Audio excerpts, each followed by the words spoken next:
The safety of our creators is a top priority. The challenge we face is a challenge in today's society. It's not limited to Twitch. It extends throughout our society. I mean, this coming from the Gooner in chief, how much stock do you put in his word, chat? Coming from Dan Clancy, the Gooner in chief himself.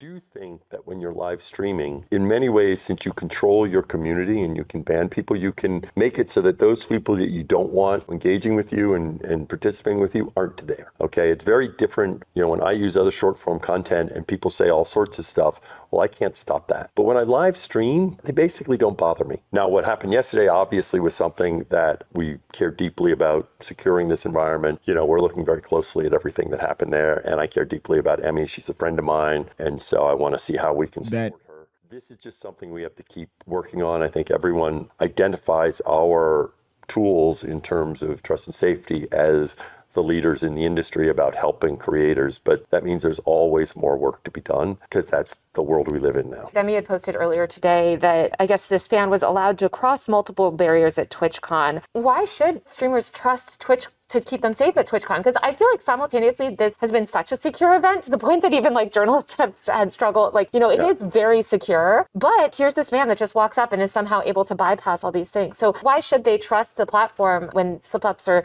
you know, issues like this have happened? Well, I got a question for you, Kanai, because I don't know everything that happened here. Were the people coming up to her and talking to her one-on-one? Or did he just jump over a bunch of people and run up there? It's hard to tell. Was he just like, was he crashing the event? Or was she actually just like interacting with her fans one-on-one and like shaking their hands and shit?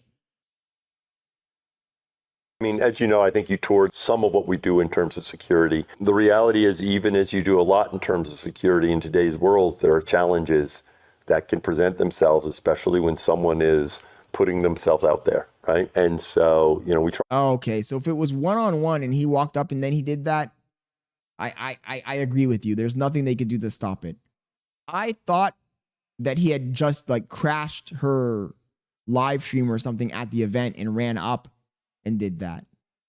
Because those are two different scenarios. Either way, what is going on nowadays, man? Why are there so many weirdos, bro? Grown man, by the way.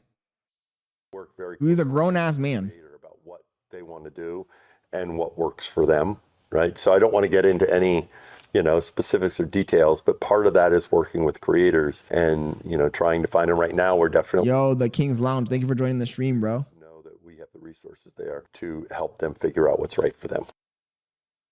I just think that there's a loneliness epidemic going on in this country. And some of these people are just so fucking parasocial and so fucking unhinged. Just extremely unhinged and extremely parasocial. And that combination of factors leads to situations like this. Situations that are completely uncalled for, extremely dangerous for the people involved, and puts everybody at risk, right? I was telling Bailey that you can tell when somebody's a gooner. Have you ever noticed that?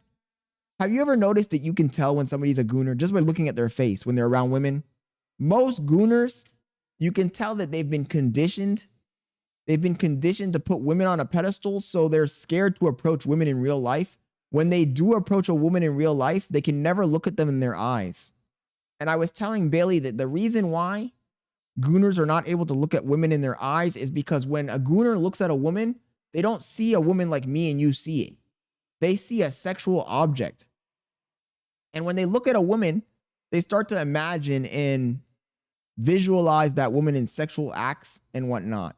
So then when they see the woman make eye contact with them, they feel nervous and they cannot make eye contact because they're already gooning. They're gooning. It's almost like a serial killer. You know how serial killers, when they kill their victims, they go back to the scene of the crime to relive the experience. Gooners are the same way. When a gooner meets a girl, he's already victimizing her in his mind. He's already imagining the most vile stuff. So he's not able to have a good conversation with a female because he's already thinking about her in a very sexual manner, right? He's sexualized her to the point where he's incapable of having decent communication with a female. And the problem with that is that when you have this gooner mindset and you're perpetually sexualizing women, when you do interact with the woman, you're going to come off weird. And the woman's going to pick up on that vibe, right? And she's going to say, oh, this guy was creepy. This guy was weird. And it becomes a cycle where the gooner's not able to escape that cycle because he's lonely. He watches porn. He goons. He meets a girl. He creeps her out. He gets lonely again. He watches porn.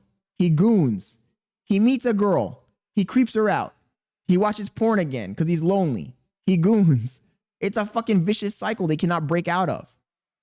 I have seen guys like this. You can just look at them and tell. You're like, this guy's a gooner. You know, sometimes we kid and we joke and we call guys gooners for no reason, but you cannot tell me that you've never met a guy that you've seen and you've been like, that guy's a gooner. What a weirdo. You can tell right off the bat he's a weirdo. Yo, Stacks Rob, thank you for joining the stream. You can tell right off the bat that homie's a gooner without even hearing anything he says. And then the worst part is when he opens his mouth and starts talking, you're like, oh my God, okay. This guy is definitely a gooner. Listen to what he's saying. He sees a girl and he freaks out like he's seeing some sort of specimen from a zoo. Oh, dude, did you see her? She's so fucking hot. It's like, calm down there, buddy. Have you never seen a female in your life? And then the worst part about the gooner